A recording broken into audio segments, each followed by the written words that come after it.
Baik, yang kedua, muslimat dirahmati Allah, mari kita perhatikan apa kata Nabi SAW. Khiyarukum ahsanukum akhlaqan. Sebaik-baik kalian adalah orang yang paling baik akhlaknya. Kat mana nak dapat akhlak? Kalau kita tengok satu pokok yang begitu hebat, muslimat dirahmati Allah, biasanya pokok yang mana yang selalu dibaling orang? Pokok yang menghasilkan buah yang masak, ranum, yang Masya Allah kalau tiba musim rambutan dah contoh, budak-budak nakal lalu kan, kenapa dia duduk baling? Sebab geram tengok merah buah tu. Tahu pula dulu sebelum ni pernah rasa manis buah tu, jadi dibaling akan buah itu. Dari mana datang pokok ini? Sudah pasti daripada akar yang begitu kuat, muslimat dirahmati Allah. Akar itulah daripada ilmu akidah yang kita dapat. Apa yang kita buat, kita belajar pelajaran apa pun. Masjid Abdullah Fahim, kalau tengok jadual saya sembang tadi, tiap minggu ada kuliah muslimat. Hampir setiap malam ada kuliah maghrib. Cari ilmu, cari ilmu. Ilmu apa Ustazah? Selalu orang tanya. Saya bawa satu jadual sebulan kuliah di masjid sekian. Suami saya suruh pilih Ustazah. Ni belajar ni boleh, dengan ustaz ni boleh. Ilmu ni tak boleh, ilmu ni tak boleh. Apa yang kerap mereka kata tak boleh tu? Ilmu tajwid. Tak payahlah ilmu tajwid ni bukan nak masuk pertandingan musabaqah pun. Suami saya tak bagi pergi Ustazah. Tujuan kita belajar, muslimat dirahmati Allah, tak lain tak bukan untuk mantapkan akidah. Ni aku belajar ilmu ni untuk apa? Lillahi ta'ala. Kalau lillahi ta'ala, ini akan membuahkan akidah yang cantik. Subhanallah. Sebab tu belajar apa saja ilmu, yang penting ilmu itu datang daripada Quran dan hadis. Ustazah jumpa dalam kitab tafsir kalimah bunyanum marsus dalam surah As-Saff. Kenapa ya ada kalimah bunyan, binaan yang begitu Masya Allah kukuh? Lalu dalam tafsirannya, macam mana kalau orang buat binaan? Ustazah kaitkan, pernah dulu tengok seorang kerja kontrak lah, susun batu bata, siap ada penimbang, ada tali. Kita pun sembang tanya, kenapa nak ukur-ukur bagai ni? Ustazah, kita kena jaga ni. Kalau sikit ke depan atau ke belakang atau sengit sikit akan mencacatkan bangunan. Surau di rumah Ustazah, muslimat dirahmati Allah, dulu rumah surau papan, kemudian dirobohkan, naik Masya Allah kos lebih 2 juta. Kami bila masa buat tu adalah EJK pembangunan yang cek, besi bengkok sikit pun kena komplain. Saya kata pasal apa yang rigid sangat, teruk sangat ni, kesian orang kerja. Dah Ustazah, ini semuanya kena buat betul-betul, sebab kalau tak betul akan mencacatkan bangunan. Subhanallah, itu nak cerita dalam ilmu tafsir. Kalau kita belajar cara nak buat bangunan pun Allah ajar. Macam ni nak cantikkan, nak kukuhkan akidah kita.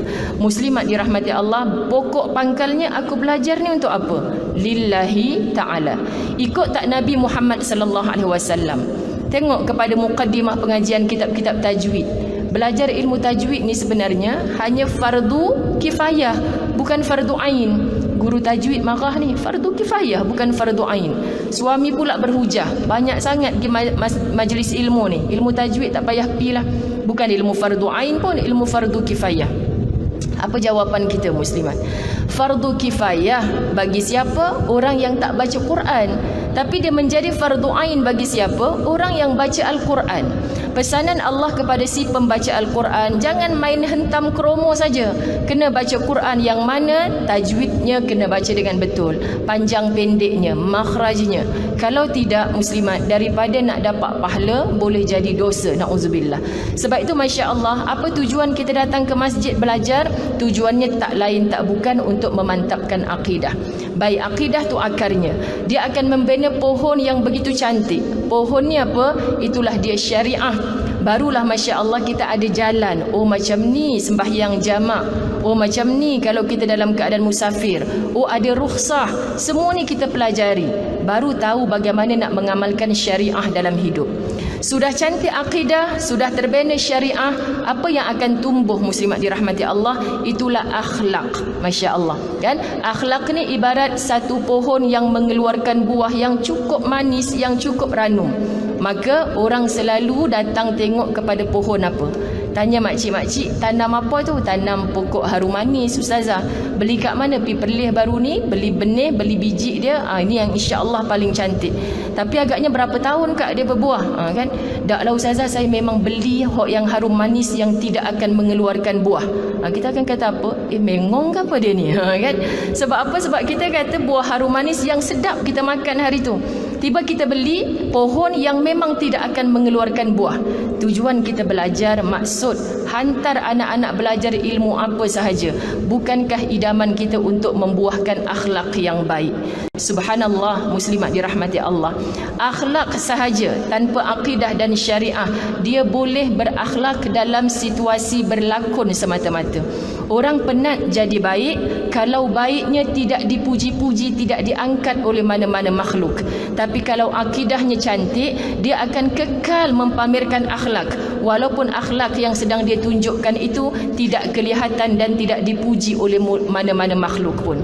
Kau buat baik buat apa? Bukan ada orang nampak pun. Kau buat baik buat apa? Bukan ada orang pilih jadi calon pengerusi masjid pun. Kau buat baik buat apa? Bukan dapat hadiah istimewa pun. Bukan nama kau disebut-sebut pun. Aku buat baik kerana Allah suruh aku jadi baik, muslimat. Aku buat baik sebab aku nak ikut Nabi yang baik. Terbaik di kalangan yang baik adalah Nabi Muhammad sallallahu alaihi wasallam. Maka kalau ikutan kita Allah, ikutan kita Rasulullah sebagai qudwah hasanah, kita takkan penat jadi baik.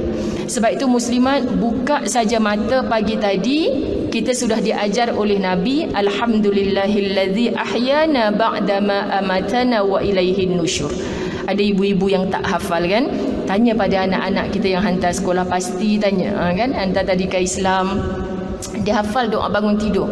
Kita ibu yang tak hafal, cukuplah bangun tidur tu dengan alhamdulillah. Rasai malam tadi aku mati, pagi ni Allah sudi nak hidupkan aku balik. Abang ustazah yang sulung, muslimat dirahmati Allah, tidur pada malam Jumaat tak bangkit dah.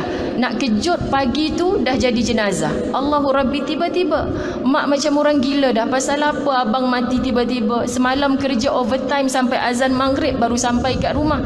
Elok mandi, solat, anak murid datang pula nak mengaji. Anak-anak murid kata, ustaz malam ni malam Jumaat kita baca Yasin. Ya, baca Yasin, ustaz nak siap-siap, ustaz baru balik kerja ni. Baca Yasin anak-anak. Pukul 11.30 malam, anak yang sulung ketika itu baru usia darjah 5, 11 tahun. Ayah pasal apa ayah baca Yasin lagi? Tadi kan dah baca Yasin dengan budak mengaji. Tak apa, ayah saja nak baca Yasin untuk orang yang nak mati. Baca Yasin. Pukul 1.30 pagi, isteri dia tengok, abang ni jangan duk buat gurau. Selalu gurau buat-buat mati. Rupanya bukan gurau dah malam tu, mati sungguh muslimat dalam tidurnya. Allahu Rabbi. Besok diuruskan jenazahnya, ramai. Usianya baru 35 tahun. Tapi kenapa ramai yang datang ziarah kematiannya? Biar kita dimatikan muda, tapi amal kita sudah tua saat itu. Kita takut kita dimatikan saat tua, amal kita masih terlalu muda. Ada ramai orang bertepuk tangan seronok dengan kematian kita. Sebab selama hidup kita tak banyak memberi manfaat, tapi banyak memberi musibah ataupun darurat kepada orang lain. Ni berhati-hati muslimat. Kenapa terkadang kita disebut-sebut selepas kematian kita? Kerana akhlak kita yang baik. Justru hari ini Nabi SAW pesan kepada kita, sebaik-baik kalian adalah orang yang paling baik akhlaknya. Kita kadang-kadang bersikap seperti mana, muslimat dirahmati Allah, kita terlupa. Bila kita sebut, ustazah, ya saya dah kahwin 20 tahun dengan suami ni, tapi sepanjang kahwin ustazah tak ada satu pun baiknya. Agak cuba duduk dulu, muhasabah diri, cek satu persatu. Dulu mula-mula kahwin macam mana hubungan, anak seorang macam mana, anak dua orang macam mana, cek dulu. Mustahil tak ada satu pun baiknya. Mesti ada. Adalah juga ustazah, tapi jahat lagi banyaklah daripada baik. Muslimat tak percaya, suruh dia meninggal dulu. Suruh dia meninggal dulu. Ustazah ni biar betul. Suruh meninggal dulu. Bila dah meninggal tu pakat nangis, abang pasal apa mati dulu abang, anak kita kecil-kecil lagi. Itu muslimat. Kalaulah abang depan kita tu boleh bercakap, kita kata apa, abang tak pergi dalam kubur lagi ni, boleh lagi nak belai-belai, boleh lagi muslimat. Tapi abang dah tak boleh bercakap. Isteri pasti menangisi kematian suami. Kerana apa muslimat? Sebab yang pergi berpisah dengan kita tu adalah rohnya. rohnya, yang tak mungkin lagi akan mengasihi kita selepas ini, yang barulah kita nampak, ya Allah, rupa-rupanya ada baik yang dia pernah buat denganku. Sebab itu ketika kita ingin melihat keburukan orang lain, cek dulu diri kita muslimat. Cari, mesti dalam banyak-banyak kejahatan yang kita nampak, sebenarnya dia telah menaburkan banyak kebaikan dengan kita. Tinggal lagi nafsu, bisikan syaitan, kita tertewas bahawa selalu yang kita nampak ini hanya buruknya. Kita tidak bermuhasabah apa baik yang pernah dia lontarkan kepada kita. Justru muslimat, percayalah, hidup ini kata Allah Subhanahu wa taala bermujahadah untuk menjadi baik. Fastabiqul khairat, bersegeralah kamu kepada perkara-perkara baik. Lakukan kebaikan, lakukan kebaikan.